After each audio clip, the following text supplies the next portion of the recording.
Parents మెచ్చిన university Sankalchand Patel university Gujarat. Hi hello guys, welcome to I dream media.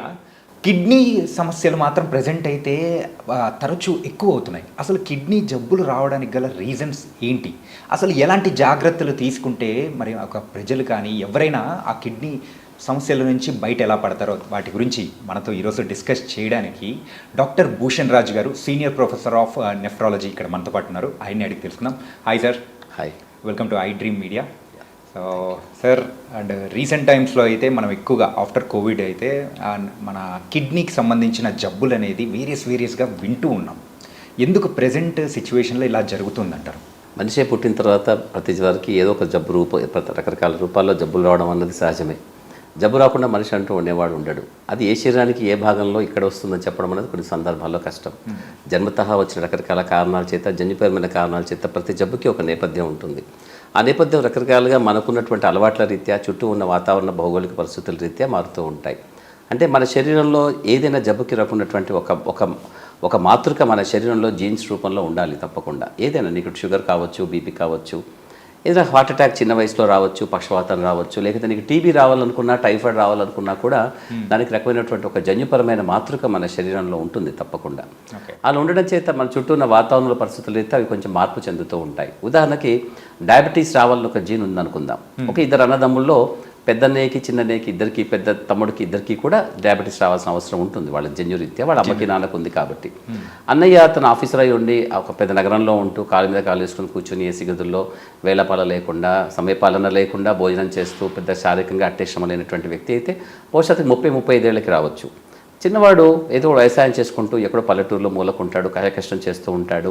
సమయపాలన ఉంటుంది వాళ్ళకి. కాయకష్టం చేసేవాళ్ళు వాళ్ళకి గ్రామాలలో వాళ్ళు ఎట్లీస్ట్ సమయపాలన పాటిస్తున్నారని మనం అనుకుంటాం.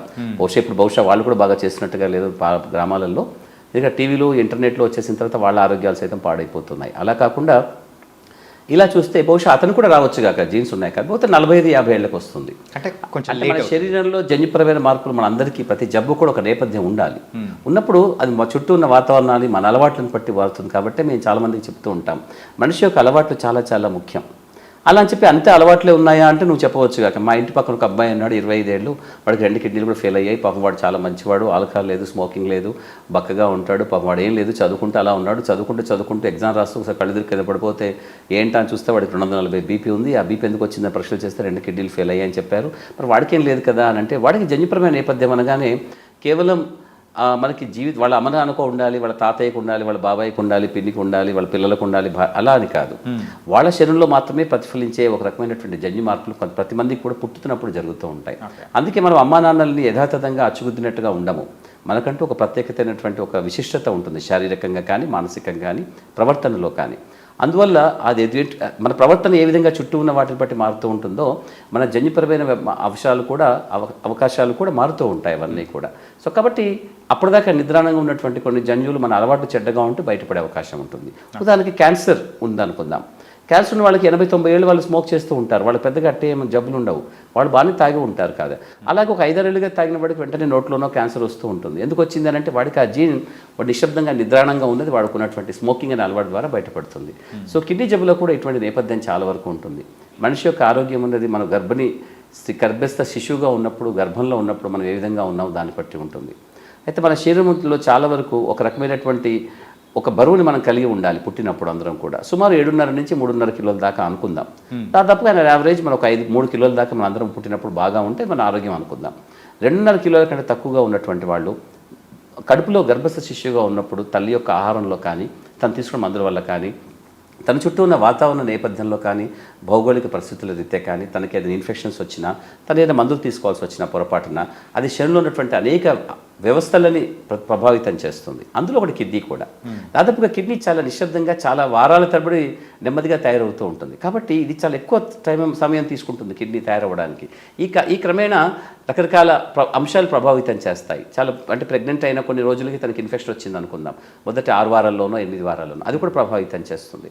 ఆ సమయంలోనే శరీరంలో మిగతా అవయవాలు ఏదైతే ఉంటాయో అవయవాలు కూడా ప్రభావితం అవుతాయి. ఉదాహరణకి గుండె కూడా దాదాపుగా గుండెలో ఉన్నట్టు మధ్యస్థంగా ఉన్నటువంటి ఒక గది గోడ ఒక గోడ అదే సమయంలో కిడ్నీ తయారవుతున్న సమయంలో అక్కడ కూడా చిన్న చిన్న రంధ్రాలు అవి కనపడుతుంటాయి. పుట్టినప్పుడు చిన్నపిల్లవాడు పుట్టగానే వాడు గుండెలో రంధ్రం ఉందని చెప్తూ ఉంటారు కదా, అటువంటి సందర్భంలో వాళ్ళ కిడ్నీ యొక్క ఆకారంలో పనితీరులో తేడా వచ్చే పద్ధతులు కూడా ఉంటాయి. సో కాబట్టి కేవలం జబ్బు అనేది ఒకటిగా ఉండదు, జబ్బుకి అనేక తోడైన జబ్బులు కూడా ఉంటాయి, వాటిని కూడా మనం చూసుకోవాలి. కాబట్టి ఇక్కడ గర్భస్థ శిశువుగా ఉన్నప్పుడు వచ్చే రకరకాల జబ్బులు తర్వాత మనం పెరిగిన తర్వాత రకరకాల రూపాల్లో బయటపడుతూ ఉంటాయి. ప్రపంచం మొత్తంలో ఇప్పుడు నువ్వు అడిగినట్టుగా ఏదైనా ఒక జబ్బు ప్రధానంగా వస్తోంది, కిడ్నీ ప్రభావితం చేసి పాడు చేస్తోంది అనుకుంటే మన భారతదేశంలో ఎక్కువగా వయసు రీత్యా మనం చూసుకుంటే వాటిని డివైడ్ చేసుకుందాం. ఒక వయసు రీత్యా ఒక 20 ఏళ్ళ 25 ఏళ్ళ లోపల కొంతమందికి, 50 లోపల, తర్వాత 50 దాటిన తర్వాత, లేదా శతాధిక వృద్ధులుగా ఒక 70 80 ఉన్న వాళ్ళకి అలా మనం మార్చుకుంటే రకరకాల కారణాలు ఉంటాయి. పసిపిల్లల్లో చూస్తే ఇప్పుడు నేను చెప్పినట్టుగా పుట్టుకతో శారీరకంగా వాళ్ళ శరీరం బలంగా లేకపోయినా గర్భస్థ శిశువుగా ఉన్నప్పుడు వాళ్ళ శరీరంలో ఏదైనటువంటి అవకరాలు వచ్చే కార్యక్రమం వాళ్ళ తల్లి ద్వారా కానీ రకరకాల కారణాల చేత కానీ కొన్ని జన్యుపరమైన కారణాలు కూడా అప్పటికప్పటికే వచ్చేస్తాయి. పుట్టుకతో వాళ్ళు ఒక కిడ్నీతో పుట్టడము, 2 కిడ్నీలు ఒకే వైపు అతుక్కొని పుట్టినట్టుగా ఉండడము, లేదా 2 కిడ్నీలు కూడా చాలా మొత్తం వాచిపోయినట్టుగా ఊపిపోయినట్టుగా రక్తనాళాలు దాంట్లో బాగలేకపోవడము, లేదా మూత్రనాళాలు వ్యవస్థ సరిగా లేకపోవడము, ఇటువంటి కారణాల చేత పుడతారు. పుట్టిన తర్వాత కొన్ని రోజులకే వాళ్ళకి తెలిసిపోతుంది, కానీ పుట్టేశారు కాబట్టి అప్పటికి ఆపరేషన్ ద్వారాను రకరకాల పద్ధతులు కొంచెం బాగా చేసుకుంటాం. కానీ అలా చేసుకున్న పూర్తిగా సంపూర్ణంగా బాగవడం కొన్ని సందర్భాల్లో జరగక కాలక్రమేణా నెమ్మదిగా కిడ్నీ ఫలితం తగ్గి వాళ్ళ కిడ్నీ పాడైపోయే అవకాశం ఉంటుంది. కాబట్టి శారీరకంగా ఉన్న అవకరాలతో పుట్టినటువంటి పిల్లల్లో ఏ కారణం చేతనైనా కూడా వాళ్ళకి కిడ్నీలు పాడయ్యే అవకాశం చాలా చిన్న వయసులో వస్తుంది. అలా కాకుండా పసిపిల్లలకి జన్యుపరమైన కారణాల చేత నెఫ్రోటిక్ సిండ్రోమ్ లాంటి జబ్బులు వస్తాయి. నెఫ్రోటిక్ సిండ్రోమ్ అనేది చాలామందికి తెలిసినటువంటి పదమే. నెఫ్రోటిక్ సిండ్రోమ్ చిన్నపిల్లల్లో మూత్రంలో ప్రోటీన్ అనే పదార్థం చాలా పోతూ కాలక్రమేణా ఎటువంటి మందులకి లొంగకుండా నెమ్మదిగా కిడ్నీ పాడైపోతూ ఉంటుంది చాలా రోజుల తర్వాత. నెఫ్రోటిక్ సిండ్రోమ్ మన పిల్లలకి మనం కిడ్నీ బయాప్సీ ద్వారా జెనెటిక్ పరీక్షలు చేసుకోవడం ద్వారా వాళ్ళ జబ్బు నిర్ధారించి దానికి మందులు ఎటువంటి పెట్టాలి అని చెప్తూ ఉంటాం. ఇందులో 5 లేదా ఒక 10% మంది పిల్లలకి సంపూర్ణంగా బాగయ్యే అవకాశం ఉంటుంది, ఒక 10% దాకా. అందులో ఒక 60-70% మంది పిల్లలకి రకరకాలుగా మందులు వేసుకుంటూ తీసేస్తూ కొన్ని సంవత్సరాల తర్వాత నెమ్మదిగా అది పోయే అవకాశం ఉంటుంది. కానీ ఈలోగా వాళ్ళు చాలా కష్టపడతారు, అమ్మా నాన్నలు చాలా బాధపడతారు, పిల్లలు కూడా కష్టపడతారు శారీరకంగా మానసికంగా. చిన్నపిల్లలు కదా పాపం, వాళ్ళకి చిన్న జబ్బులు ఇది వచ్చిన అమ్మా నాన్న కూడా చాలా బాధలో ఉంటారు వాళ్ళంతా కూడా. అలాగే కొంతమంది ఒక 10% మంది మాత్రం ఎటువంటి మందులకు లొంగకుండా చాలా త్వరితగతిన తీవ్రంగా అయిపోయిన జబ్బుతో వాళ్ళు కిడ్నీ పూర్తిగా పాడు చేసుకునే అవకాశం ఉంటారు. కిడ్నీ ఫెయిల్ అవుతున్న చిన్న పిల్లల్లో వీళ్ళు సుమారుగా ఒక 25-30% ఈ పిల్లలు ఉంటారు. శారీరక అవకరాలతో పుట్టినటువంటి వాళ్ళలో ఒక 25-30% ఉంటే ఒక 25-30% ఈ పిల్లలు ఉంటారు. అలా కాకుండా అకారణంగా ఎటువంటి కారణం లేకుండా కూడా కిడ్నీలు పాడే వాళ్ళు ఇంకొక 30-35% దాకా ఉంటారు. వెరసి 100% దాదాపుగా వీళ్ళలోనే ఉంటారు చిన్నపిల్లలు. అలాగే మధ్య వయసులో ఉన్నటువంటి వాళ్ళు, యువకుల దగ్గర నుంచి మధ్య వయసులో ఉన్నటువంటి వాళ్ళలో దాదాపుగా మనకి జన్యుపరమైన కారణాల చేత వచ్చే గ్లోమరులర్ డిసీజెస్లో ఎక్కువగా వస్తూ ఉంటాయి. అందులో మూత్రంలో ప్రోటీన్ పోవడము. ఇప్పుడు నేను ఉదాహరణ చెప్పినట్టుగా నీకు ఇంట్రడక్షన్లో యంగ్ పిల్లవాడు చక్కగా పనిచేసుకుంటున్నాడు, తింటున్నాడు, తిరుగుతున్నాడు, అన్నీ బాగానే ఉన్నాయి. వాడికి సడన్గా ఒకసారి కళ్ళు తిరిగాయి, లేదా కళ్ళు బ్లర్డ్గా కనపడుతూ ఉన్నాయి, ఏదో హెడేక్లా వస్తుంది, అడపదడప ఏందో వచ్చిందని చెప్పేసి డాక్టర్కి వెళ్ళి చూస్తే బీపీ చూస్తే ఒకసారిగా 220/140. అదే 220 అంటే నేను చాలా బాగున్నాను కదా, నేను యువకుడిని, నాకు బీపీ ఉండేటువంటి కనీసం ప్రేమలో పడి విఫలం కూడా కాలేదు, నాకెందుకు బీపీ పెరుగుతుంది అనుకునే ఆనందంలో వాడు వెళ్ళి మళ్ళీ చెక్ చేసుకోవడం మర్చిపోతాడు, లేదా ఆ బాధతో భయంతో చెక్ చేసుకుంటాడు, ఆ బీపీ అలాగే పెరుగుతూ ఉంటుంది. ఈ క్రమంలో పరీక్షలన్నీ చేయగా వాడి 2 కిడ్నీలు చాలా చిన్నగా అయిపోయినట్టు పాడినట్టుగా తెలుస్తూ ఉంటుంది. కొంతమందికి కిడ్నీ సైజ్ బాగుంటే మేము కిడ్నీ బయాప్సీ చేసి ఐజీఏ నెఫ్రోపతి, FSGS లాంటి రకరకాల జబ్బులు మేము చెప్తూ ఉంటాం. వీటన్నిటి కూడా ఒక జన్యుపరమైన నేపథ్యం ఉంటుంది వాళ్ళలో. కొన్ని సందర్భాల్లో మనకు చెప్పడం చాలా కష్టం. ఇప్పుడిప్పుడే కొత్తగా ఈ 4-5 ఏళ్లలో 3-4 ఏళ్లలో రకరకాల పద్ధతుల ద్వారా మనకు తెలుసుకుంటుంది వాళ్ళ రకరకాల జన్యువులు ఏ విధంగా ప్రభావితం చేసి కిడ్నీలు చాలా మంచి వయసులో అంటే 20, 25, 30 ఏళ్లలో ఉన్న పిల్లలు ఎంత ఆరోగ్యంగా అనిపిస్తారు మనకి, ఎంత ఆనందంగా తిరుగుతూ ఉంటారు. వాళ్ళకి అట్టే కష్టాలు ఇంకా మొదలవు జీవితంలో. అప్పుడు ఇంత పెద్ద ఆరోగ్య సమస్య ఉన్న పడంగా వాళ్ళు ఎత్తున పడేసరికి వాళ్ళు చాలా భయపడిపోతారు. అమ్మ నాన్నలకు చాలా దుఃఖం, ఖేదం కలుగుతుంది. మీ అబ్బాయి 2 కిడ్నీలు పాడయ్యాయి అని చెప్తే ఇంతకుముందు నేను చెప్పినట్టుగా వాళ్ళకి ఎంత కష్టం అవుతుంది. వాళ్ళకి చిన్న పిల్లవాడిని ఈ 2 కిడ్నీలు ఫెయిల్ అయ్యాయి, నువ్వు డయాలసిస్ చేసుకోవాలి, కిడ్నీ మార్చుకోవాలని అంటే వాళ్ళకు వాళ్ళ జీవితంలో ఒక పెద్ద శరాఘాతం, వాళ్ళకి ఎంత కష్టం అనిపిస్తుంది వాళ్ళకి. సో అలాంటి వాళ్ళు అలాగా కొన్ని వీళ్ళలో కొంతమందికి స్మోకింగ్, ఆల్కహాలిజము, స్థూలకాయంతో ఉండడం కొన్ని ప్రభావం, అనేది కూడా మెయిన్ కారణం, ఒబేసిటీ కూడా. ఇప్పుడు మన భారతదేశంలో ఒబిసిటీ మనం 15-18 ఏళ్ల పిల్లల నుంచే చూస్తున్నాం. అసలు 15 ఏళ్ళ చిన్నపిల్లల్లోనే స్కూల్లోనే ఉంటున్నారు. స్కూల్లో వెళ్ళే పిల్లల్లో దాదాపుగా ప్రతి 4వ అబ్బాయి లేదా అమ్మాయి ఒబీస్గా ఉంటున్నారు. ఇప్పుడు మిగతా వాళ్ళు తర్వాత ఒబీస్ అవుతున్నారు, అంతే, ఇంకోటి ఏం లేదు. అందుకే వెరసి నలుగురిలో ఒక్కరు మాత్రమే సాధారణంగా మనం అనుకున్నటువంటి ఒక మంచి బరువుతో ఉన్నారని అనుకుంటున్నాం.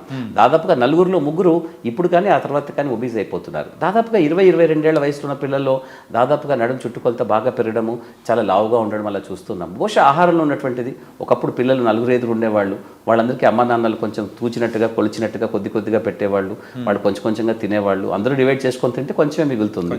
ఇప్పుడు అలా లేదు. ఒకరు లేదా ఇద్దరు పిల్లలు, వాళ్ళ అమ్మ నాన్నల సంపాదన అంతా ప్రేమంతా కూడా ఆహారం రూపంలో చెప్తున్నారు పిల్లలకి. సో కూర్చోబెట్టి తింటున్నారు. అలాగే శారీరక శ్రమ బాగా తగ్గిపోయింది పిల్లల్లో. స్కూల్కి వెళ్ళే పిల్లలు కూడా ఆటలాడే వాళ్ళు చాలా తక్కువ. అందరూ సిటీ బస్సులో వెళ్తారు, స్కూల్ బస్సులో వెళ్తారు. కాబట్టి వాళ్ళకి అట్టిగా శారీరకంగా శ్రమ కూడా లేదు. స్కూల్కి నడుచుకుంటూ వెళ్ళి వెనుకొచ్చే ఒకనొక జనరేషన్ ఇప్పుడు అలా కనిపించడం లేదు అందరికీ కూడా. సో శారీరక శ్రమ పెద్దగా లేకపోవడం పిల్లలకి, అలాగే ఆహార అలవాట్లో అధికంగా శక్తిదాయకమైనటువంటి హై కెలరీ డైట్ బాగా తీసుకుంటున్నారు పిల్లల్లో. అందువల్ల పిల్లలు చాలా ఒబీస్ అవుతున్నారు. కాబట్టి వాళ్ళలో సైతం మేము డయాబెటీస్ చూస్తున్నాము. 15-18-25 లోపల డయాబెటీస్ ఉన్నటువంటి వాళ్ళు నాకు అనేకంగా ఉన్నారు పిల్లలు. నాకు చాలా ఆశ్చర్యం అవుతోంది. బహుశా 30 ఏళ్ల క్రితం మేము పేషెంట్స్ చూస్తున్నప్పుడు అలాంటి సందర్భం లేదు. ఇప్పుడు చాలామంది పిల్లలు వస్తున్నారు. చాలామంది వాళ్ళు టైప్ 2 డయాబెటీస్ అంటూ పెద్దవాళ్ళకి వచ్చే డయాబెటీస్, అది అంటే 45-50 ఏళ్ళు దాటిన తర్వాత వచ్చే డయాబెటీస్, అది మేము పిల్లల్లోనే చూస్తున్నాము. 15-18, 24, 25, 30, 32లో చూసిస్తున్నాం. ఇలాంటి వాళ్ళందరికీ చాలా తొందరగా డయాబెటీస్ వచ్చినప్పుడు వాళ్ళ కిడ్నీలు చాలా తొందరగా పాడయ్యే అవకాశం ఉంటుంది డయాబెటీస్ రీత్యా. వాళ్ళు ఇంకోటి ఏంటంటే వాళ్ళు అట్టే అవగాహన పెంచుకోరు వాళ్ళు. ఇంకా నాకెందుకు వచ్చిందిరా, నేను మంచిగా ఉన్నాను కదా, నేను చిన్నపిల్లవాడిని కదా అనుకుంటూ ఉండగానే ఆ శరీరానికి కావాల్సినంత హాని డయాబెటీస్ ద్వారా జరిగిపోతుంది. కానీ అంటే వాళ్ళు ట్రూత్ని యాక్సెప్ట్ చేయలేక ఇంకా అలాగే కంటిన్యూ అయిపోతుంది. అది మానవ సహజమైనటువంటి గుణం. చెడు చెప్పినప్పుడు వెంటనే ఒప్పుకోము, అదే మంచి చెప్తే మనం వెంటనే యాక్సెప్ట్ చేస్తాము. అది మంచిలో ఉన్న గొప్పతనం అని కాదు, కానీ చెడులో ఉన్నటువంటి బలహీనత ఇది.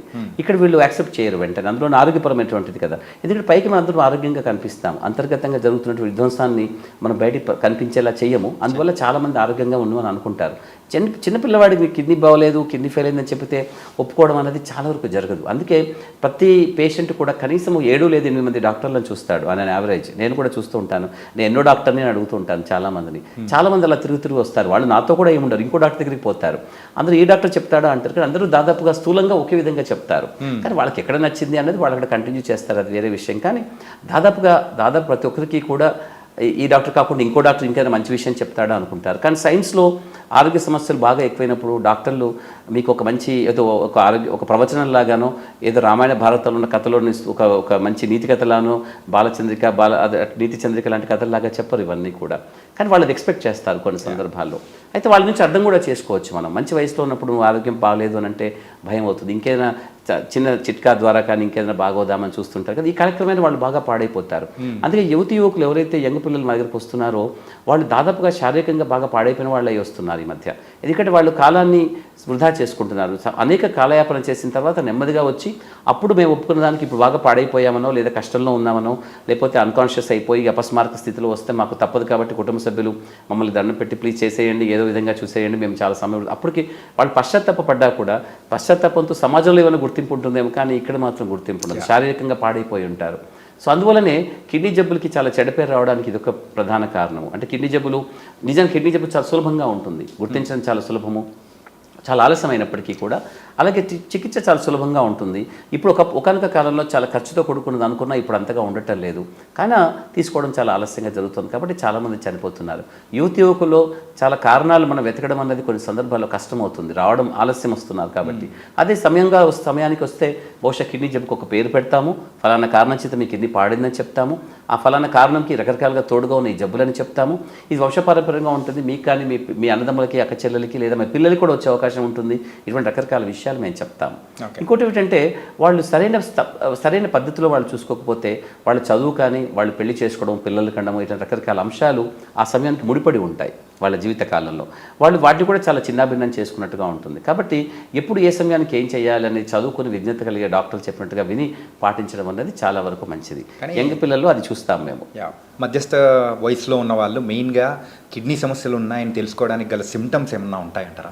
దాదాపుగా కిడ్నీ జబ్బు చాలా నిశ్శబ్దంగా ఉంటుంది. నిజానికి కిడ్నీ జబ్బు అని కాదు, చాలా వరకు జబ్బులు నిశ్శబ్దంగా ఉంటాయి. కాబట్టి మీరు అనుకుంటుంటారు, మీకు తెలిసిన వాళ్ళలో ఎవరో హార్ట్ క్యాన్సర్ వచ్చిందంటే, కానీ క్యాన్సర్ అప్పుడే 4వ దశలో ఉంది, మొత్తం స్ప్రెడ్ అయిపోయింది అని అంటూ ఉంటారు. అలా మరి ముందెందుకు తెలుసుకోలేదు అంటే, శరీరానికి ఎలా ఉంటుందంటే, శరీరానికి చాలా వరకు ఓపిక చాలా ఎక్కువ, మనిషి మనస్తత్వానికి ఉండదు. కానీ అయితే ఇక్కడ శరీరం ఏం చేస్తుందనంటే, దానికి ప్రత్యామ్నాయంగా ఉన్నటువంటి ఒక పద్ధతుల్ని నీ శరీరానికి ఇవ్వడం ద్వారా దాంట్లో మన శరీరంలో ఉన్నటువంటి రకరకాల ఏదైతే జీవరసాయన ప్రక్రియలు ఉంటాయో ఆ ప్రక్రియలు కావచ్చు, లేదా శారీరకంగా మనం రోజువారీ కార్యక్రమాల కోసం శరీరాన్ని వాడుకునే ప్రక్రియల కోసం కావచ్చు, మనకి చేసేసి అమర్చి పెడుతుంది. అందువల్ల మనం బట్టే తెలుసుకోము. ఉదాహరణకి పెద్ద పేగులో ఒక చిన్న క్యాన్సర్ వచ్చిన వాడికి చాలా రోజులు పడుతుంది, ఎందుకంటే వాడికి ఏ విధంగా కూడా లక్షణాలు బయట కనిపించవు. కిడ్నీ చాలా నిశ్శబ్దంగా పనిచేస్తుంది. ఇప్పుడు మామూలుగా కిడ్నీ పనిచేస్తుందా నీకు అంటే నువ్వు ఏ విధంగా చెప్పగలుగుతావు? నీ కిడ్నీ పనిచేస్తుందా అంటే ఈ మూత్రం పోస్తున్నాం కాబట్టి. కానీ మూత్రం పోయడం అన్నది కిడ్నీ చేసే పనిలో అత్యంత చిన్న కార్యక్రమం. అది చాలా చిన్న కార్యక్రమం. అది మామూలుగా ప్యాసివ్గా ఏదో నీళ్లు పోస్తే ఫిల్టర్ చేసినంత సులభంగా అనుకోవడానికి లేదు. అది కిడ్నీకి సంబంధించి అది చాలా పెద్ద కార్యక్రమం. కానీ మనకి మాత్రం చాలా మంచిలు తాగుతున్నాము, పావుగంట తర్వాత మూత్రానికి వెళ్ళాము అన్నట్టుగా ఉంటుంది. కానీ మూత్రం రూపంలో ఎటువంటి లక్షణాలు ఉండవు. కిడ్నీ 100% పాడై కొన్ని ఏళ్ళైన తర్వాత కూడా మూత్రం మనకి మామూలుగానే వస్తుంటుంది. కాకపోతే ఏంటంటే అందులో కేవలం నీళ్లు మాత్రమే ఉంటాయి. దాంట్లో ఉండాల్సిన విష పదార్థాలు, మలి పదార్థాలన్నీ రక్తంలో పేరుకుపోతూ ఉంటాయి. అందువల్ల మనకు ఆ విషయం తెలియదు. అయితే వాటికి కూడా మన శరీరం ఒప్పుకుంటుంది కొన్ని సంవత్సరాల దాకా కూడా. అందుకే కిడ్నీ జబ్బు అనేది దీర్ఘకాలిక వ్యాధి. అంటే అనేక సంవత్సరాలుగా ఈ జబ్బు అలా అలా అలా అలా ఉంటుంది. ఈ విషయాన్ని చాలామంది అర్థం చేసుకోరు.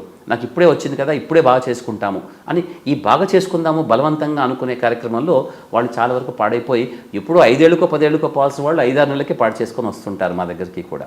అంటే అయితే ఆ నెగ్లిజెన్స్ వల్లే ఎక్కువగా ఇబ్బందులు అనేది ఆ విధంగా ఉంటుంది. కాబట్టి మేము చాలా మందికి ఎక్కువ కౌన్సిలింగ్ ఇవ్వాల్సి వస్తుంటుంది. ఒక పట్టాన్ని అందరూ ఒప్పుకోరు. ఉదాహరణకి ఒక చిన్న పిల్లవాడు బాగా చదువుకున్నాడు, ఏదో ఎంట్రన్స్ ఎగ్జామ్లో ఐఐటీలో ఏదో వచ్చాయి, ఐఐటీ ఎగ్జామ్ చాలా టాపర్గా వచ్చాడు, ఢిల్లీ ఐఐటీలో ఎక్కడో వాడికి సీట్ వచ్చేసింది. చాలా ఏళ్ళ క్రితం జరిగిన స్టోరీ, చాలా సందర్భాల్లో చెప్తూ ఉంటాను నేను.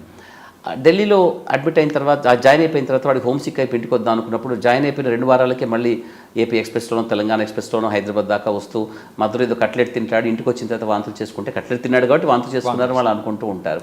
ఆ 2వ రోజు 3వ రోజు కూడా తగ్గకపోతే ఏమిటంటే డాక్టర్ దగ్గరలో ఉన్న ఫిజిషియన్ చూపిస్తే వాళ్ళు ఏదో కాకతాళీయంగా కొన్ని మందులు ఇచ్చి తర్వాత పరీక్షలు చేస్తే అందులో కిడ్నీ బాగాలేదని చెప్పి మా దగ్గరికి వస్తే మేము నీ కిడ్నీ చాలా ఏళ్ళుగా బాగాలేదు అని చెప్తామనుకోండి. వాళ్ళు ఒక్కసారి వాళ్ళ ఇంట్లో వాళ్ళందరికీ ఒక రకమైనటువంటి ఆందోళన. ఒక విధంగా ఎలా తెలిసింది, ఇప్పుడే కదా వాడు అంత పెద్ద ఎంట్రన్స్ ఎగ్జామ్ని వాడు పాస్ చేసిన వాడు అనారోగ్యంగా ఉంటాడని ఏ విధంగా భావిస్తారు. కానీ దాదాపుగా శరీరంలో జరిగే రకరకాల ఆరోగ్యపరమైన విధ్వంసాలన్నిటికీ కూడా ఒక రచన అంటూ ఉండి దాన్ని బయటపెట్టే విధంగా, ప్రతిఫలించే విధంగా మీకు ఆరోగ్య లక్షణాలు, అనారోగ్య లక్షణాలు కనిపించవు మనకి. చాలా జబ్బులకు అలాగే ఉంటుంది. కిడ్నీ జబ్బు మామూలుగా కూడా కిడ్నీలు చాలా నిశ్శబ్దంగా పనిచేస్తాయి. కిడ్నీలు ఏమి గలగలాడుతూ సెలయర్లాగా ఏమి పనిచేయవు కదా, నీకు ఆ శబ్దం వినిపించడానికో ఆ హడావిడి చేయడానికి. గుండె కొట్టుకోవడం లబ్డబ్ అన్నా తెలుస్తూ ఉంటుంది. మెదడు పెద్ద అట్టే అవసరం లేకపోయినా మనిషి శరీరానికి మెదడు ఉన్నట్టుగా మనం మాట్లాడుతున్నాము, చేస్తున్నాము, ఆలోచిస్తున్నాం కాబట్టి మెదడు పనిచేస్తుందని మనం అనుకుంటూ ఉంటాం. దాదాపుగా అది అట్టే పనిచేయదు కూడా. అయినా కూడా ప్రతి కాళ్ళు చేతులు కదులుతూ ఉన్నాయి కదా, ఇవన్నీ మనకు తెలుస్తూ ఉంటుంది. కానీ ఆ కడుపు లోపల అంతర్గతంగా ఉన్నటువంటి లివర్ కానీ, కిడ్నీ కానీ, స్ప్లీన్ కానీ, ఇతర అవయవాలు పనిచేస్తున్నాయి మనకి ఎలా తెలుస్తుంది? కాబట్టి చాలా పాడైపోయిన తర్వాత, దాదాపుగా 85-90% పాడైపోయిన తర్వాత కాసిని లక్షణాలతో ఉంటుంది, బయటపడుతూ ఉంటుంది. గమ్మత్ ఏమిటంటే మనకి తెలిసినట్టుగా కేవలం కిడ్నీ ఫిల్టర్ చేసే అవయవం మాత్రం ఒకటే కాదు, రకరకాల ఇతర కార్యక్రమాలు కూడా చేస్తూ ఉంటుంది. అందులో ప్రధానమైనగా కొన్ని హార్మోన్స్ను తయారు చేయడము. దాదాపుగా ఈ కిడ్నీ జబ్బు లక్షణాలలో మీకు ప్రధానంగా కనిపించేది రక్తహీనత. రక్తహీనత ఉన్న వాళ్ళు ఎవరికైనా కూడా ఒక చిన్న యాక్సిడెంట్లో బాగా రక్తం పోయింది అనుకుందాం, వాళ్ళు కూడా కొన్ని లక్షణాలు ఉంటాయి. నీరసంగా ఉంటారు, నిస్సత్వం ఉంటుంది, ఆకలి మందగించినట్టుగా ఉంటుంది, కాస్త నడిస్తే చేస్తే ఆయాసంలా ఉంటుంది. ఇటువంటి రకరకాల లక్షణాలు వాళ్ళకి కనిపిస్తాయి. ఇవే లక్షణాలు వీళ్ళలో కూడా కనిపిస్తాయి. దాదాపుగా ఆడవాళ్ళకి రక్తహీనత ఉండడం అనేది చాలా సహజంగా ఉంటుంది. కాబట్టి మన భారతదేశంలో ఎవరైనా ఆడవాళ్ళు రక్తహీనతతో ఒక డాక్టర్ దగ్గరికి వెళ్ళారనుకోండి, ఒక మంచి అమ్మాయి, ఒక 25-30 ఏళ్ళ ఆవిడ, ఆల్రెడీ 2 పిల్లలు ఉన్నారు, ఎప్పుడో చిన్న పిల్లవాడు ఆల్రెడీ 4-5 ఏళ్ళు ఉండి ఉంటుంది, ఆవిడ ఒక డాక్టర్కి వెళ్ళి రక్తహీనత దగ్గరికి వెళ్ళింది అనుకోండి. ఎప్పుడమ్మా మీ పిల్ల డెలివరీ అయిందంటే 4-5 ఏళ్ళు అయిందండి అని అంటే, అప్పటి నుంచి నువ్వే బాగా తింటున్నట్టుగా ఉండలేదు, నీకు రక్తం తగ్గినట్టుగా ఉంది, ఇవి ఈ మాత్రలు వేసుకో అంటారు. అలా మాత్రలు వేసుకుంటూ కొన్ని నెలలు, సంవత్సరాలు గడుస్తుంది, రక్తం మాత్రం ఇంప్రూవ్ కాదు. చాలా ఏళ్ల తర్వాత ఆమె శారీరకంగా దుర్బలంగా అవుతోంది, శరీరం కుచించుకుపోతుంది, శుష్కించుకుపోతుంది, కండరాలన్నీ చిన్నగా అయిపోతున్నాయి, బోన్లాగా అయిపోతుంది, ఎముకల గుడిలా తయారవుతుంది. ఏంటో నెమ్మదిగా ఆమెకు ఆకలి కూడా తగ్గుతుంది, ఆయాసంలా అనిపిస్తుంది, నీరసంగా ఉంది, వామిటింగ్స్ వచ్చినట్టుగా పొద్దున లేవగానే వాంతి వచ్చినంత పని అవుతుంది తనకి. ఏంటా అని తీరా చూసే పరీక్షలు వాళ్ళకి అందులో కనపడుతుంది, 2 కిడ్నీలు కూడా పాడయ్యాయి చాలా సంవత్సరాలుగా అనేసి. అలా జరుగుతూ ఉంటుంది. ఇవన్నీ కూడా లక్షణాలు రక్తహీనతకు సంబంధించినవి. కిడ్నీ అని చెప్పడానికి అక్కడ ఏమి ఉండదు, కానీ కిడ్నీ చాలా పరోక్షంగా ముఖ్యంగా రక్తహీనత ద్వారా దాని లక్షణాలు కనపడుతూ ఉంటుంది. ఇందులో ఇంకో భాగం కూడా చెప్పాను, కండరాలు శుష్కించుకుపోతున్నాయి, ఎముకల గూడులా తయారవుతుంది. ఎముకలు కూడా చాలా మెత్తగా అయిపోయి నెమ్మదించి సరిగ్గా పనిచేయకుండా నొప్పిగా కనపడుతూ ఉంటాయి. ఎందువల్ల అంటే కిడ్నీలో తయారయ్యే విటమిన్ డి అనే హార్మోను మనకు తెలుసు విటమిన్ డి సూర్యరశ్మి ద్వారా వస్తుంది. కానీ సూర్యరశ్మి ద్వారా మనకు ఒక ముడి పదార్థాన్ని ప్రేరేపితం చేస్తుంది. చర్మం పైన ఉన్నటువంటి ఒక ముడి పదార్థాన్ని సూర్యరశ్మి ప్రేరేపితం చేస్తుంది. ఆ ప్రేరితమైనటువంటి ఆ పదార్థము లివర్ ద్వారా వెళ్ళి లివర్లోంచి మళ్ళీ కిడ్నీకి వెళ్ళి కిడ్నీ ద్వారా మన శరీరానికి కావాల్సినటువంటి అసలైన సిసలైన హార్మోన్ లాగా మారుతుంది. ఈ అసలైన హార్మోన్లా మారడానికి ఇంత పెద్ద కార్యక్రమం ఉంది. కానీ సూర్యరశ్మి కావడం అన్నది మనకి చాలా ముఖ్యం. కేవలం సూర్యరశ్మితో అక్కడ ఆగిపోదు కదా, కిడ్నీ లివర్ కూడా ఆరోగ్యంగా ఉండాలి. ఎప్పుడైతే కిడ్నీ బాగాలేదో విటమిన్ డి అనే అసలైన హార్మోన్ తయారు చేసుకోవడం కుదరదు. కాబట్టి అసలైన హార్మోన్ వెళ్ళి అసలైన పని చేయాలి. అది ఎక్కడ పని చేయాలి? ఎముకల్ని బలంగా, కండరాలను బలంగా దృఢంగా పెట్టగలగాలి. సో ఎప్పుడైతే ఈ హార్మోన్ తక్కువగా ఉంటుందో అప్పుడు నిజానికి ఆ రక్త బలహీనతగా అయినటువంటి ఎముకల ద్వారా వాళ్ళ శరీరం కుంటుపడిపోతుంది. అంటే శరీరం శుష్కించిపోతుంది. వాళ్ళకంతా కూడా ఎముకలు కూడా లీన్గా అయిపోయి బక్కచిక్కిపోతారు అకారణంగా. అంటే మీరు భోజనం తగ్గించారా అంటే నాకు ఆకలి తగ్గింది, కానీ ఈ మధ్య నుంచి నేను అంతకుముందు నుంచే బక్కచిక్కిపోతున్నాను అంటారు. ఇవన్నీ రకరకాలుగా భిన్నంగా ఉన్నటువంటివి. అంతేకాని చాలామంది అనుకున్నట్టుగా నా కిడ్నీలు వెనుక భాగంలో వీపులో ఉన్నాయి కాబట్టి నాకు నడుము నవ్వలేదు. నన్ను చాలామంది వాదిస్తూ ఉంటారు, నాకు నడుము ఎప్పుడు నొప్పి లేదండి అంటారు, నాకు ఎప్పుడు నడుము నొప్పి లేదండి అంటారు. నొప్పి ఉండాల్సిన అవసరం ఏమీ లేదు. ఏదో కాసింత చిన్న రాళ్లలో ఉంటే ఏదైనా రాయి అతుకుపోతే అడ్డుపడితే అప్పటికప్పుడు నొప్పి వస్తుంది. కానీ అది కిడ్నీకి సంబంధించిన లక్షణం ఏమీ కాదు అది యాక్చువల్గా. సో కాబట్టి ఆ కిడ్నీ నిశ్శబ్దంగా పాడైపోతున్నట్టు మీకు ఎటువంటి లక్షణాలు ఉండవు. చాలా పెద్దగా శారీరకంగా మొత్తంగా కనపడే పెద్ద లక్షణాలు వచ్చేసరికి మీకు తెలియాల్సిన విషయం ఏమిటంటే కిడ్నీ అప్పటికే 85-90% పైగా పాడైపోయినట్టు. కాబట్టి ప్రాథమిక దశలో దాన్ని గుర్తించడం అనేది సాధ్యం కాదు. ఓకే, కానీ కిడ్నీస్ సమస్యలు ఎక్కువగా ఆడవాళ్ళతో కంపేర్ చేసుకుంటే మగవాళ్ళలోనే ఎక్కువగా కనిపిస్తుందని అంటున్నారు. Is it true? నిజమేనా?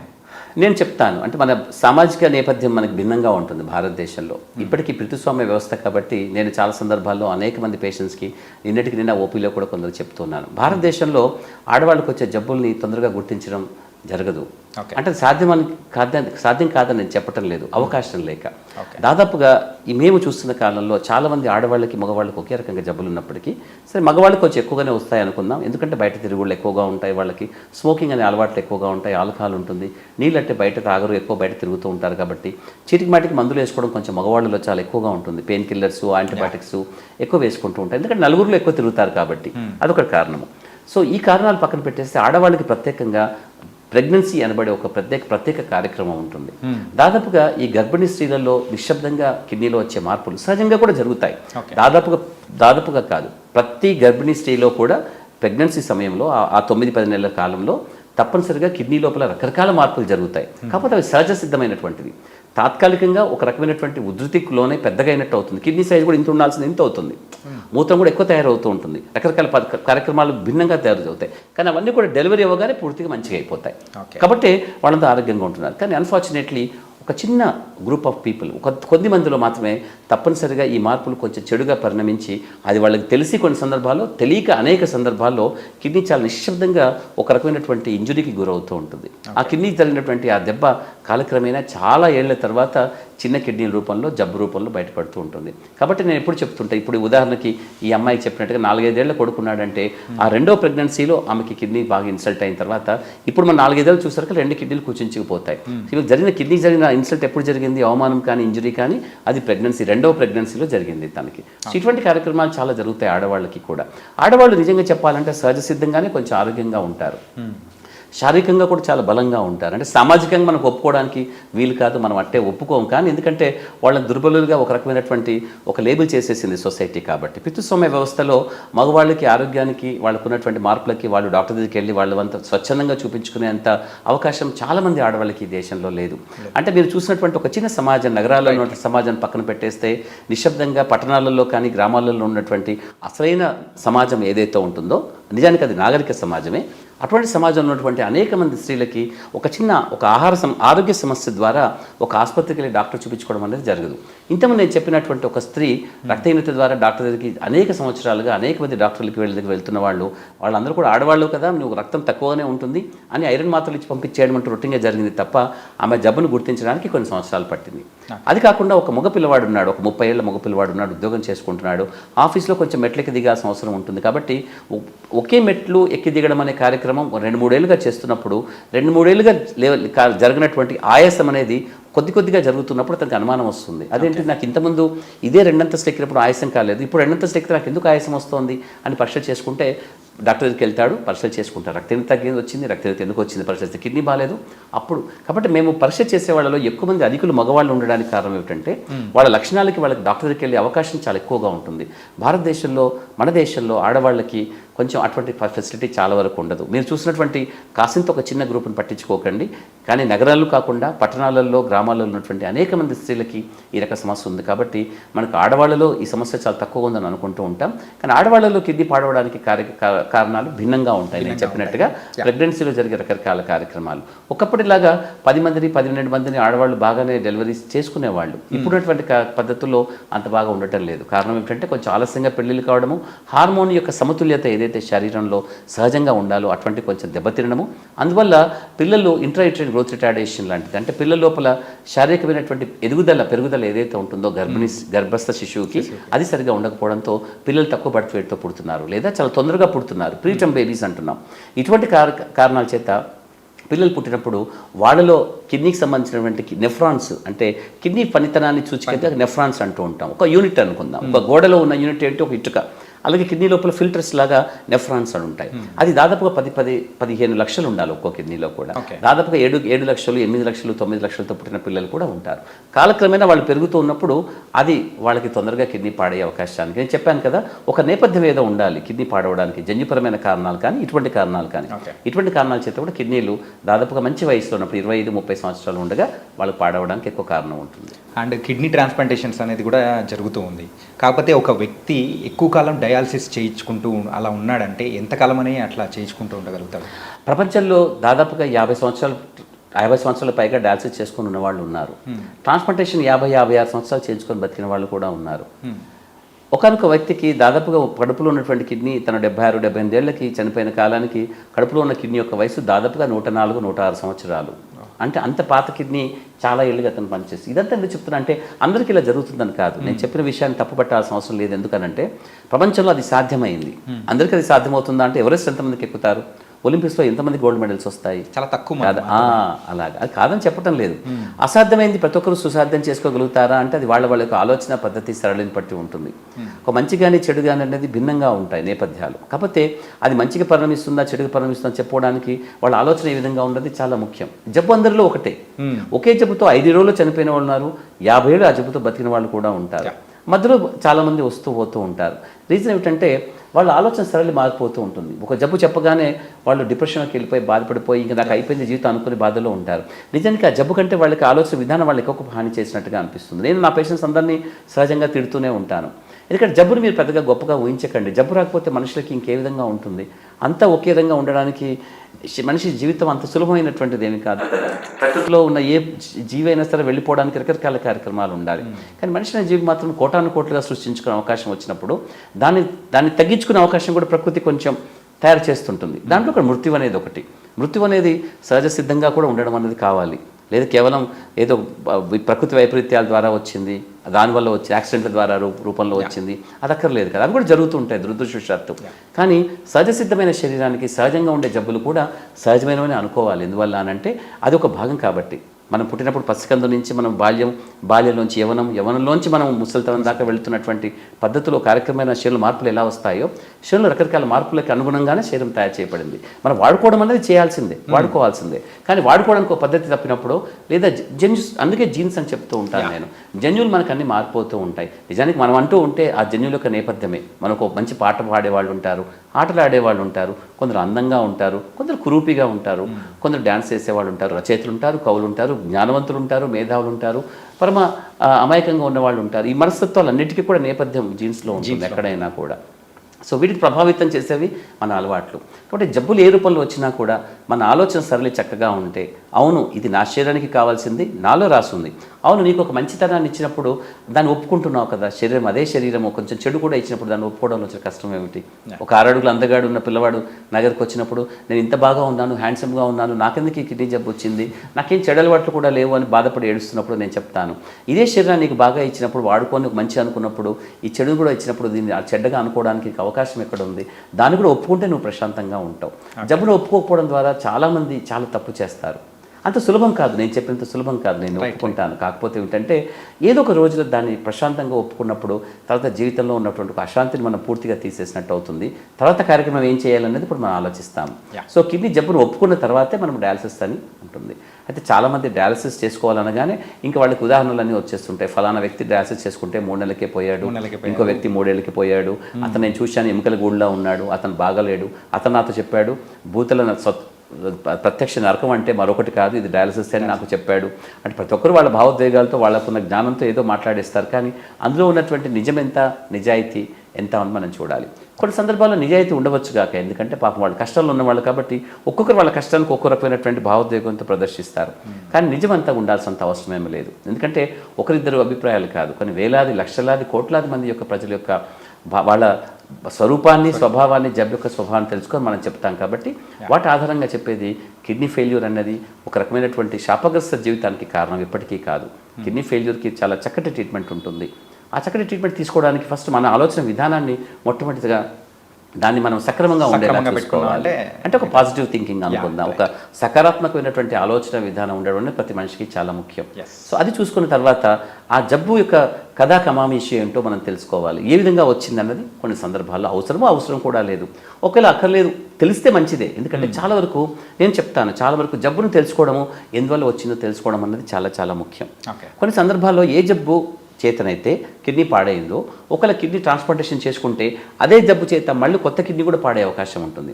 కాబట్టి ప్రతి పేషెంట్ కూడా కాలయాపన చేయకుండా ఆ డాక్టర్ని ఈ డాక్టర్ని కలిసి నా కిడ్నీ పాడైందట నేనేం చేయాలి, కిడ్నీ పాడవకుండా నేనేం చేయాలని అడుగుతారు, కానీ కిడ్నీ ఎందుకు పాడైంది, దాన్ని బాగా చేసుకునే అవకాశం మొదట్లో ఉండిందా, ఇప్పుడు నాకు కిడ్నీ పాడైంది ఏందో కారణం చెప్పి నాకు బాగా చేసే అవకాశం ఉంటుందని మాత్రం ఎవరు అడగరు. అంటే ప్రతి ఒక్కరికి పాస్ అవ్వాలని ఉంటుంది, కానీ కష్టపడి చదవాలని ఉండదు. అదే కదా కష్టం అయిపోతుంది. సో కాబట్టి మీరు కారణం ఏంటో తెలుసుకోవడం అనేది చాలా ముఖ్యం. కాబట్టి సమయానికి డాక్టర్ దగ్గరికి వెళ్ళడం. కానీ దురదృష్టవశాత్తు మన సమాజంలో దాదాపుగా అందరూ మాకున్న ఇక్కడున్నటువంటి పరిస్థితుల్లో 80% మంది చాలా ఆలస్యంగా వస్తారు. అంటే అప్పటికి కాలాతీతం అయిపోతుంది, వాళ్ళకి చాలా కాలాన్ని తెలుసుకునే అవకాశం కూడా మాకు పోతుంది. అటువంటి వారిని మేము కొంతమందిని చూసి వాళ్ళకి కిడ్నీ బయాప్సీ ద్వారా కానీ రకరకాల జన్యుపరమైన మార్పుల వల్ల పరీక్షలు చేసే కానీ ఆ కారణాల చేత వాళ్ళు కనుక్కోగలుగుతాము. కానీ అది కూడా చాలా ఆలస్యంగానే కొన్ని సందర్భాల్లో. అయినా కొన్ని అటువంటి ఇన్ఫర్మేషన్ ఎప్పటికీ మనకు వృధా కాదు. ఒకటి చెప్తాను, శారీరకంగా మనం చేసుకున్నటువంటి పరీక్ష, రక్త పరీక్ష కానీ, మూత్ర పరీక్ష కానీ, పరీక్ష స్కాన్స్ కానీ ఏది కూడా వృధా కావు.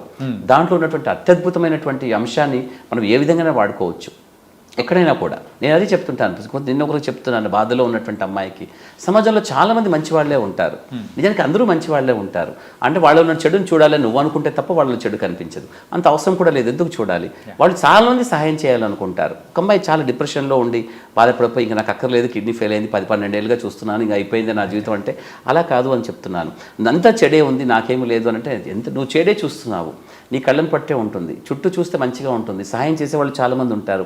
సహాయం తీసుకోవడానికి నీకున్నటువంటి అర్హతను పెంచుకో, అప్పుడు నీకు చాలామంది సహాయం చేస్తారు. అటువంటి గుణం పెంచుకో నువ్వు, నీకు చాలా బాగుంటుంది. కాబట్టి అందరూ నీకు హాని చేస్తారు, వాళ్ళు బాగా చూడలేదు, వీళ్ళు బాగా చూడలేదు, వాళ్ళకి హాని చేస్తారు, ఇలాంటి అనుకునే బదులు వాళ్ళు ఉన్నట్టు మంచి వరకే చూడు, నువ్వు చెడు నీకు సంబంధం లేదు, అలా అనుకుంటే అందరూ చాలామంది బాగుంటారు అలా అని చెప్తున్నాను. కాబట్టి కిడ్నీ ప్రాబ్లం ఉన్నటువంటి వాళ్ళు అనేక సందర్భాల్లో అక్కడక్కడ తిరిగి ఇక్కడ తిరిగి చాలా సమయాన్ని వృధా చేసుకొని కిడ్నీ పాడైందో తెలుసుకోకుండా అక్కడ కష్టపడుతూ ఉంటారు. సో అది చాలా తప్పు జరుగుతూ ఉంటుంది. సులభమైన చికిత్స ఒకప్పుడు చాలా కష్టతరమైనటువంటిది, ఖరీదు ఎక్కువైనటువంటిది అనుకున్నప్పుడు ఇప్పుడు భారతదేశంలో, మన దేశంలో బహుశా అన్ని ప్రభుత్వాలు కూడా, కేంద్ర ప్రభుత్వమైనా రాష్ట్ర ప్రభుత్వాలైనా అన్ని రాష్ట్రాలలో కూడా చాలా సులభ సాధ్యమైనటువంటి చికిత్స వాళ్ళకి అందే అవకాశంలో ఉంది ఇప్పుడు. ఒకప్పుడు 30 ఏళ్ల క్రితం మేము చూసినప్పుడు కిడ్నీ ఫెయిల్ అయిన వాళ్ళకి నిజంగా ఒక మరణదండలానే ఉండేది. అది కూడా పాప ఇంత పెద్ద దండననా ఇంత చిన్న వాడికి అనిపించేది. కాకపోతే అప్పుడు వాళ్ళకున్న పరిస్థితుల్లో చాలా తక్కువ మంది మాత్రమే కిడ్నీ ట్రాన్స్ప్లాంట్ చేసుకునేవాళ్ళు, డయాలసిస్ చేసుకోవడం ఫెసిలిటీస్ ఉండకపోయేవి, హడావిడిగా ట్రాన్స్ప్లాంట్ చేసుకునేవాళ్ళు. అయినా చాలామంది బాగున్నారు. నాకు 32 ఏళ్ళు ట్రాన్స్ప్లాంట్ చేసుకున్న వాళ్ళు ఉన్నారు, 30కి ట్రాన్స్ప్లాంట్ చేసిన వాళ్ళు, 28-29 ఏళ్ళు ట్రాన్స్ప్లాంట్ చేసుకుని బతుకుతున్న వాళ్ళు, ఇంకా ఉన్నవాళ్ళు చాలామంది ఉన్నారు. కానీ అది సాధ్యమవుతుంది. కానీ సూపర్ సార్. ఏంటంటే మెయిన్గా మీరు చెప్పిన దానిలో అనిపించింది ఏంటంటే కాలయాపన వల్లే మెయిన్గా ఇట్లాంటి ప్రాబ్లమ్స్ నెత్తి మీదకి తెచ్చుకున్న తర్వాతే వస్తున్నారు అని. అవును, అది చాలా చాలా ఇంపార్టెంట్ అనే విషయము.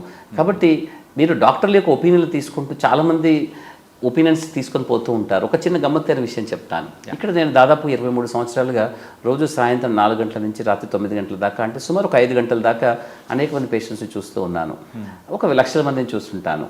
అందులో దాదాపుగా 5-10% కూడా తిరిగి నా దగ్గరికి ఎప్పుడు రాలేదు వాళ్ళంతా కూడా. Okay. అయితే వాళ్ళందరూ కూడా నాలాగా అనేక మంది డాక్టర్లు తిరుగుతూ ఉంటారు, ఎక్కడో చోట సెటిల్ అయిపోతుంది కాదని నేను చెప్పటం లేదు.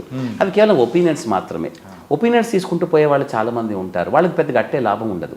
సరైన విధానంలో సరైన పద్ధతిలో క్రమశిక్షణాయుతంగా ఒక చికిత్సా విధానాన్ని గుర్తించి గౌరవించి దాన్ని అవలంబించడం అనేది చాలా వరకు మంచిది. అది చాలామంది చెయ్యరు. అందువల్లనే వాళ్ళు ఏం చేస్తారంటే సైన్స్ చాలా చెడ్డది, సైన్స్ నాకు లాభం చేయలేదు కాబట్టి జబ్బుతో నేను ఇలా పాడైపోయాను అనుకుంటారు. కానీ జబ్బులు నీకు హాని చేయాలనే ఉద్దేశంతో అన్నీ రావు. కోవిడ్ కూడా నేను ఇదే చెప్పాను. కోవిడ్ కాలంలో కోవిడ్ మనం చంపడానికి కష్టగట్టేమీ రాలేదు. మనకి ఎంత మనిషి మేధస్సు ఎంతవరకు పెంచుకుంటాడు, ఒక రకమైనటువంటి ఒక ఎమర్జెన్సీ సిచ్యుయేషన్ నీ జీవితంలో వచ్చినప్పుడు మనిషి ఏ విధంగా తిరిగి ప్రతిస్పందిస్తాడనే విషయాన్ని చెక్ చేయడం కోసం ప్రకృతి అడపదడప కొన్ని పరీక్షలు పెడుతూ ఉంటుంది. ఆ పరీక్షలో నిలదొక్కుకోకపోతే నీ కర్మ అది. సో సైన్స్ రకరకాల అంటే మనిషి సమాజము లాగానే మనిషి శరీరం కూడా రకరకాలుగా అనేక ఆటుపోట్లకు గురవుతుంటుంది. అందులో కొన్ని భాగాలు జబ్బులు కూడా. మనిషి మేధస్సు ప్రపంచంలో అందరిది. ఒక జ్ఞానం ఒకటి సొత్తేమీ కాదు. ఒక జ్ఞానం మొత్తం విశ్వవ్యాప్తమై ఉంటుంది. ఎక్కడో తయారు చేసి మనం వాడుకుంటాం. సెల్ ఫోన్ ఎవరో తయారు చేశారు, ఇంటర్నెట్ ఎవరో తయారు చేశారు, ఎందుకు ఒక అగ్గిపెట్టె ఎవరు కనిపెట్టారో మనకు తెలియదు కూడా. అగ్గిపుల్లతో లేకపోతే ప్రపంచ నాగరికత ఇంత పెరిగేదా? కనీసం ఒక కుండ తయారు చేసుకోవడానికి కూడా మనకి కష్టమే. ఒక పేపర్ కానీ పెన్ను కానీ చూడండి, ఇంత అద్భుతమైనటువంటి మనిషి మేధస్సు సంబంధించినటువంటి అంశాలు ఇవన్నీ కూడా. ఇవన్నీ మందులు కూడా ఎవరో కనిపెడతారు. దాని వెనుక లక్షలాది మంది డాక్టర్లు, శాస్త్రవేత్తలు, వాళ్ళ కృషి, వాళ్ళ శ్రమ, వాళ్ళ మేధస్సు ఉంటుంది. దాన్ని సరిగా వాడుకోవడానికి, సరైన సమయంలో వాడుకోవడానికి మన విచక్షణ మనకి చాలా ముఖ్యం. చాలా మంది విచక్షణ ప్రదర్శించరు. ఈ మందులు నాకు ఏదో హాని చేశాయి, మందులు నేను తీసుకోను, ఇంకేదైనా అట్టే కష్టపడకుండా చిట్కా ద్వారా ఇంకేనా బాగుంటుందా అనుకుంటూ ఉంటారు. నేను అదే చెప్తూ ఉంటాను. నేను బహుశా మీరు చదవకుండా పాస్ అవ్వడం అన్నది ఫస్ట్ క్లాస్ రావాలని కోరుకోవడం కాదు, మీరు క్లాస్ ఫస్ట్ రావాలని కోరుకుంటున్నారు. అది ఇంకా చాలా కష్టం. ఎందుకంటే తప్పు కూడా అలాగే. అసలు చదవకుండా ఫస్ట్ క్లాస్ రావాలని కోరుకోవడమే తప్పు. అంటే క్లాస్ ఫస్ట్ రావాలనుకోవడం అనేది అత్యాశ, దురాశ అవుతుంది. సో మనిషి శరీరానికి అత్యాశకి మనిషి శరీరం స్పందించాల్సిన అవసరం లేదు. ప్రకృతి కాదు, సైన్స్ కూడా స్పందించదు. సో మనిషి ఒక అవసరాన్ని గుర్తిస్తుంది, అవసరాన్ని తీరుస్తుంది. ప్రకృతి అయినా, సైన్స్ అయినా, శరీర ధర్మమైనా కూడా. సో జబ్బుల్ని మనము గుర్తించి వాటిని శరీరాన్ని గౌరవించి శారీరక ధర్మాన్ని కాపాడుకుంటూ దాన్ని పాడు చేసుకోకుండా కేవలం కిడ్నీ ఒక అవయవం మాత్రమే పాడైపోయినప్పుడు కిడ్నీ మాత్రమే పాడైపోతుంది. నువ్వు అనవసరంగా కాలయాపన చేసినా దాన్ని గుర్తించకుండా శరీరం మొత్తాన్ని బాగా జాగ్రత్తగా చూసుకోకపోతే మిగతా అవయవాలు కూడా నెమ్మదిగా పాడైపోతాయి. కాబట్టి మీరు వాళ్ళు గుండె పాడై చనిపోయారని, పక్షవాతం వచ్చి చనిపోయారని, ఇన్ఫెక్షన్ వచ్చి చనిపోయారని, కాళ్ళు చేతులు ఫ్రాక్చర్లు అయి చనిపోయారనేసి, మంచం పడి పాడైపోయాడని ఇలాంటి రకరకాల ఎందుకు చూస్తారంటే అక్కడ పాడైంది కిడ్నీ ఒక్కటే కదా. దాని ప్రత్యామ్నాయంగా డయాలసిస్ ఒకటి ఉంది, ట్రాన్స్ప్లాంటేషన్ ఉంది. అయినా వాళ్ళు ఎందుకు పాడైపోతున్నారంటే సమయాన్ని గుర్తించకపోవడము, సరైన చికిత్స వాళ్ళు సరిగ్గా తీసుకోకపోవడము, ఇంకేదైనా ప్రత్యామ్నాయ వైద్య విధానాలు రకరకాల వేలాదిగా మన దేశంలో ఉంటాయి, ప్రపంచం మొత్తంలో ఉన్నాయి, మన దేశం అని కాదు. వాటిని అవలంబించి ఇంకేదైనా తొందరగా తీసుకుందామనే ఒక కాలయాపనలో చాలామంది శారీరక ధర్మాన్ని పాడు చేసుకుంటూ ఉంటారు. కాబట్టి వాళ్ళు డయాలసిస్ చేసుకున్నా, ట్రాన్స్ప్లాంట్ చేసుకున్నా చాలా ఏళ్ళు మనలేరు. ఆ విధంగానే చాలామంది డయాలసిస్ మీద చెడు అభిప్రాయము. ట్రాన్స్ప్లాంట్ చేసుకుంటే ఇప్పటికీ చాలామంది ఉంటారు. కొంతమంది డయాలసిస్లో ఉంటారు, 20 ఏళ్ళుగా ఉంటారు డయాలసిస్లో. నువ్వు ట్రాన్స్ప్లాంటేషన్ చేసుకోవాలంటే వద్దు సార్, నేను చూశాను కొంత ట్రాన్స్ప్లాంట్ చేసుకొని చనిపోయిన వాళ్ళు ఉన్నారు, నాకు పర్వాలేదు, తప్పేమీ లేదు. ఎందుకంటే డయాలసిస్ కూడా దానికి ప్రత్యామ్నాయమే. కానీ ఏదో ఒక రోజు అవసరం అవుతుందనుకుంటే మాత్రం ట్రాన్స్ప్లాంటేషన్ అనేది ప్రపంచం మొత్తంలో ఆధునిక సమాజంలో, ఆధునిక వైద్యశాస్త్రంలో ఉన్నటువంటి అద్భుతాలలో ఒకటి తప్పకుండా ఈ ట్రాన్స్ప్లాంటేషన్. అంటే వేరే అవయవాలతో కంపేర్ చేసుకుంటే కిడ్నీ సక్సెస్ రేట్ అనేది కూడా ఎక్కువగా ఉంది, చాలా ఎక్కువ. మొదటి 1 ఇయర్లో దాదాపుగా 97-98% సక్సెస్ రేట్ ఉంటుంది. తర్వాత 5 ఏళ్లలో దాదాపు 70-75% బాగుంటుంది. అంటే 5 ఏళ్లలో ఒక 25% మంది నిజంగా కిడ్నీ కోల్పోతారు, లేదా కొంతమంది అందులో చనిపోతారు కూడా. వాటిలో కూడా చాలా వరకు మానవ సహజమైనటువంటి కొన్ని తప్పిదాలు మనకు కనిపిస్తూ ఉంటాయి. వాటి కొన్ని సందర్భాల్లో వాటి సరిచేయలేకపోతాము. అంటే మీ ఎలా ఉంటుందంటే ప్రతి పేషెంట్ కూడా డాక్టర్ అనేవాడు వాళ్ళకి ఎటువంటి కష్టం వచ్చినా కూడా వెంటనే దానికి సమాధానం చెప్పాలి, వెంటనే దాన్ని పూర్తిగా నార్మల్ చేయాలనుకుంటూ ఉంటాడు. నార్మల్ చేయాలనే ఉద్దేశం మాకున్నప్పటికీ కూడా వాళ్ళ శారీరక ధర్మం దానికి సహకరించదు, ఆ విధంగా సహకరించదు. కాబట్టి ఆ మందులు పెద్ద గట్టే పనిచేయవు, ఏదో చాలా చాలా టెక్నికల్ ప్రాబ్లమ్స్ ఉంటాయి. చాలా వరకు కూడా టెక్నికల్ అండ్ ప్రాక్టికల్ ఇష్యూస్ వల్ల చాలామంది చనిపోవడం అనేది కోవిడ్ కాలంలో కాదు, నిత్యకృత్యంగా ప్రతిరోజు కూడా మేము చేస్తూ ఉంటాం. జబ్బులన్నీ మనకి ఏదో హాని చేయడం కోసం కష్టగట్టినట్టుగా మన మీద ఏదో అటాక్ చేసి అలా అనుకుంటే నిజంగా మనిషి వేల సంవత్సరాలుగా మానవ జన్మాది కనిపించకపోయేది ప్రకృతిలో కానీ భూమి మీద కానీ. ఏ విధంగా కనపడుతోంది ఇన్ని ప్రకృతి వైపరీత్యాలు, వరదలు, తుఫాన్లు, బీభత్సలు, అతివృష్టి, అనావృష్టి. చూడు అలాగే మనిషికి రకరకాల జబ్బులు. ఒకప్పుడైతే కలరా, డిఫ్తీరియా, డిసెంట్రీ, టైఫాయిడ్ వాటితో టీబీ తర్వాత ఇప్పుడు చూడండి ఇప్పుడు నాన్ కమ్యూనికబుల్ డిసీజెస్ ఇప్పుడు అంతా కూడా అలాగే ఒబిసిటీ స్థూలకాయంతో పాటు షుగర్లు బీపీలు కిడ్నీ జబ్బులు గుండె జబ్బులు క్యాన్సర్లు ఎన్ని రకాల జబ్బులు అన్నీ వస్తున్నా కూడా మనిషి యొక్క అస్తిత్వం అనేది మాత్రం ప్రపంచంలోంచి తీసేయడం సాధ్యం కాలేదు ప్రకృతిలోంచి. ఎందువల్ల అంటే వాటన్నిటికీ మనిషి ఒక మేధస్సులో ఒక మంచి సమాధానం చెప్పగలిగే అవకాశం ఉంటుంది. అది మందుల రూపంలో చికిత్స రూపంలో శస్త్రచికిత్సలు సర్జరీ కావచ్చు రకరకాల ఇటువంటి పద్ధతులు కావచ్చు డయాలసిస్ లాంటి ప్రక్రియలు కావచ్చు రకరకాలుగా జరగబడుతూనే ఉంటుంది. కాబట్టి ఏ జబ్బుకైనా మనం ఏదో అయిపోయింది జీవితం అంతా అనుకోవాల్సిన అవసరం లేదు. అది బహుశా తాత్కాలిక విరామం మాత్రమే, తర్వాత ఇంకా మంచి జరిగే అవకాశం ఉంటుంది. కాబట్టి రేపటి గురించి మంచిగా బాగుండాలి అనుకుంటే ఈరోజు మనం చాలా బాగా చేసుకోవాలి. కాబట్టి ఒక మంచి పద్ధతిని వాళ్ళు ఎన్నుకొని ఆ పద్ధతిని గౌరవించి దాన్ని అవలంబించి దాంట్లో ఒక అంతర్భాగంగా ఉండగలిగితే ఎంత పెద్ద జబ్బు ఉన్నప్పటికీ కూడా వాళ్ళకి చాలా మంచి జరుగుతుంది. Nice super sir. మొత్తానికైతే సో A to Z మాత్రం చక్కగా సూపర్గా చెప్పారు సార్. ఏంటంటే ఎటువంటి పరిస్థితుల్లో వచ్చారో ఎటువంటి పరిస్థితుల్లో వచ్చి వాళ్ళు కరెక్ట్గా సెలెక్ట్ చేసుకున్నారంటే వీటి నుంచి ఈజీగా బయటపడచ్చు అని కూడా చాలా చక్కగా చెప్పారు. So thank you so much sir. Yes. So guys మెయిన్గా అయితే కిడ్నీ సమస్యల్లో మెయిన్గా లేట్గా మనమైతే డిటెక్ట్ చేసుకొని అది కూడా ట్రీట్మెంట్ కోసం కూడా లేట్గా వస్తాం కాబట్టి అక్కడే ఎక్కువ ప్రమాదాలు జరుగుతుంటాయి. ముందే డిటెక్ట్ కానీ చేసుకొని మీరు కనుక ముందే ట్రీట్మెంట్ అనేది స్టార్ట్ చేశారంటే మరి అయితే ఇట్లాంటి సమస్యల నుంచి కూడా తొందరగా బయటపడచ్చు. సో ఇది వాళ్ళ ప్రోగ్రామ్. మరో ప్రోగ్రామ్తో మళ్ళీ కలుద్దాం. అంతవరకు take care. This is your Chanakya. See you. And for more videos, Please subscribe to iDream. Please subscribe to iDream. Please subscribe iDream. And please subscribe to iDream. For more videos, subscribe to iDream. please like, share, and subscribe to the channel. Congratulations, iDream. Subscribe to iDream. Subscribe to iDream. So subscribe to iDream Media. iDream की iDream team अंदर की huge congratulations. Please subscribe iDream Media. Please subscribe to iDream. Subscribe iDream. Please subscribe to iDream. iDream అంటే నా కళల ఛానల్ను subscribe చేసుకున్న నోరు తిరుగుతలేదు, మీరైతే గంట గుర్తు కొట్టండి. For more such videos, please subscribe to iDream. Subscribe to iDream. Please subscribe to iDream. Please subscribe iDream Media. Please do subscribe to iDream. Please subscribe to iDream Media. For best entertainment and information, please subscribe iDream. And don't forget to subscribe to iDream.